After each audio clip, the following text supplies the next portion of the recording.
Y ahí, buenas noches. Estoy grabando este video, es la noche já acá. Então, boa noite, queridos. Então, nós vamos hoje continuar aqui, né, oitavo ano. Vamos continuar. Sejam bem-vindos à nossa aula de espanhol. Hoje nós vamos falar da lição 7, da vitalidade do fogo. Eu vou compartilhar aqui com vocês a tela do nosso livro, do SAS aqui. Vamos lá, então. Bom, começar com esse textinho aqui, a vitalidade do fogo, né? Para a gente ler esse texto e depois responder as questões. O fogo, um grande avanço para o homem, né?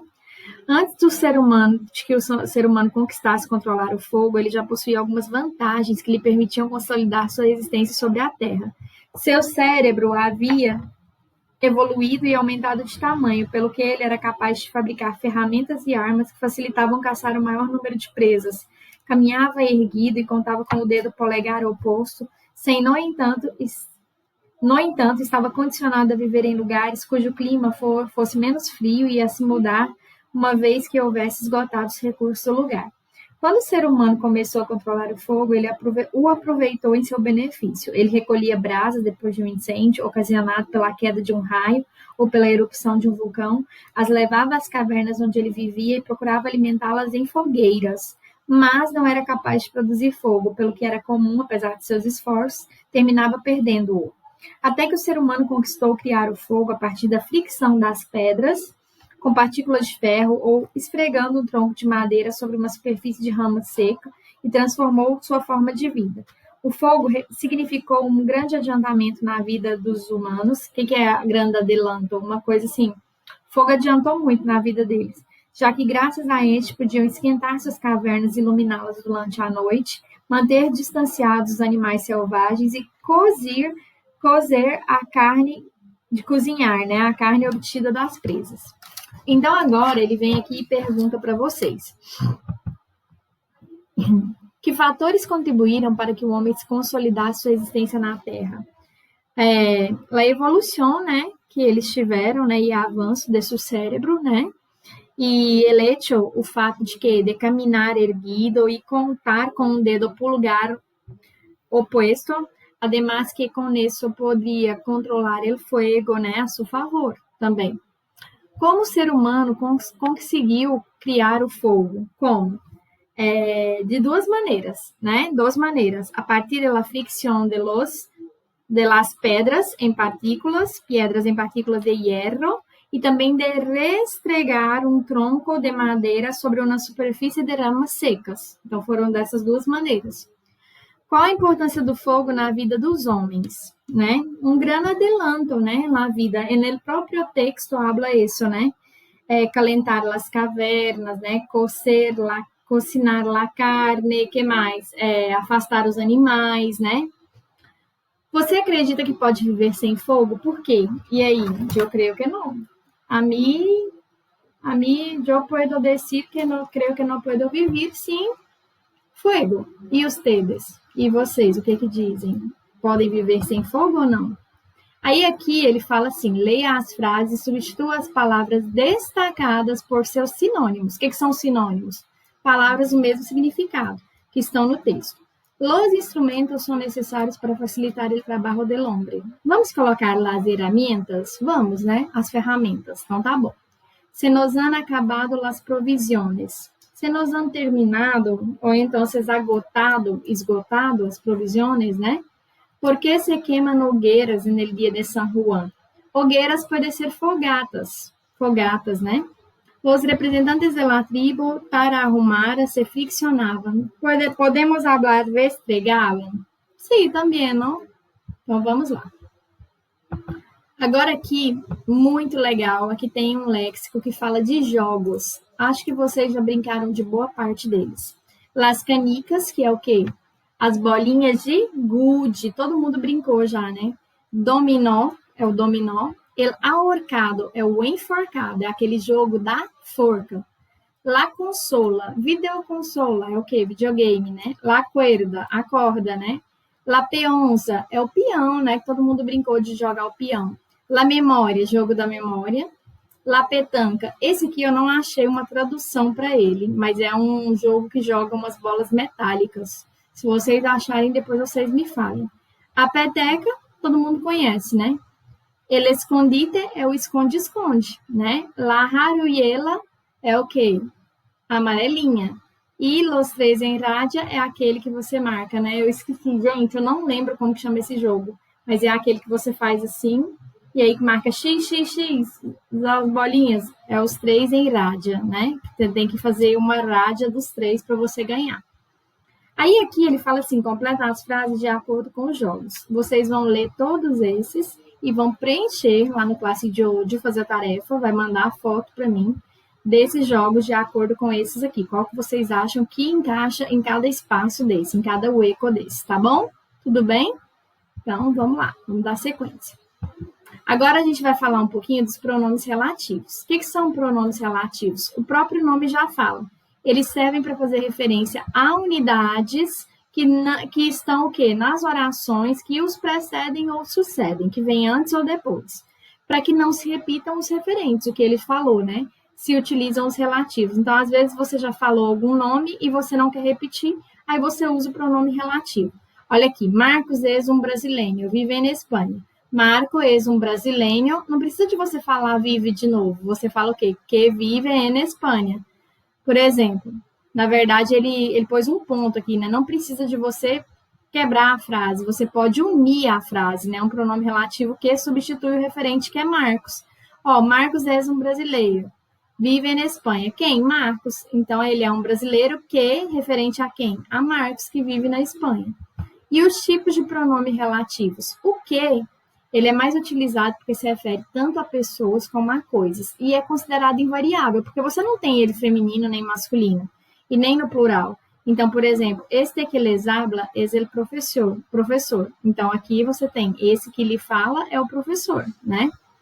O qual e o quales é usado normalmente como determinante, porque ele se refere a pessoas e a coisas. E substitui o relativo também, que é o que? Embora o uso desse último, o uso de que é mais frequente.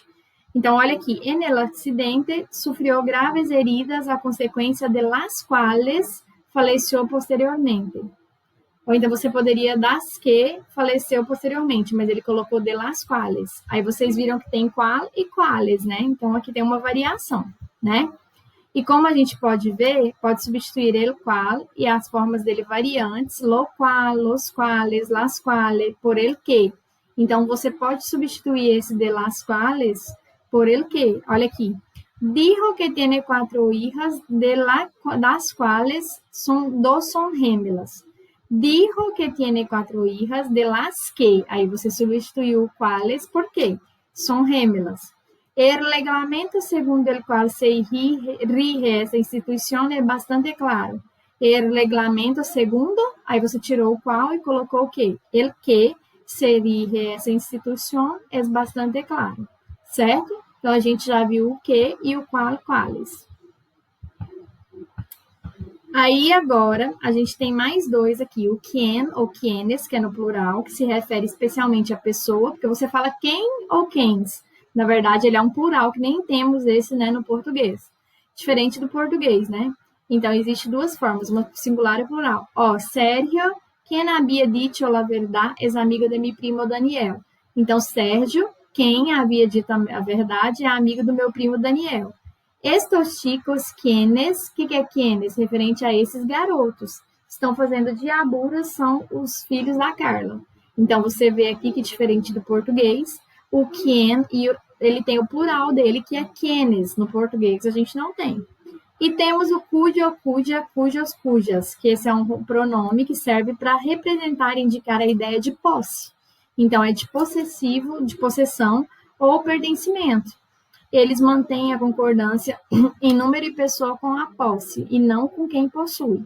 Olha aqui, o aluno cujas evaluações, esse cujas está referente a avaliações, estão sobre a mesa, não está presente, certo?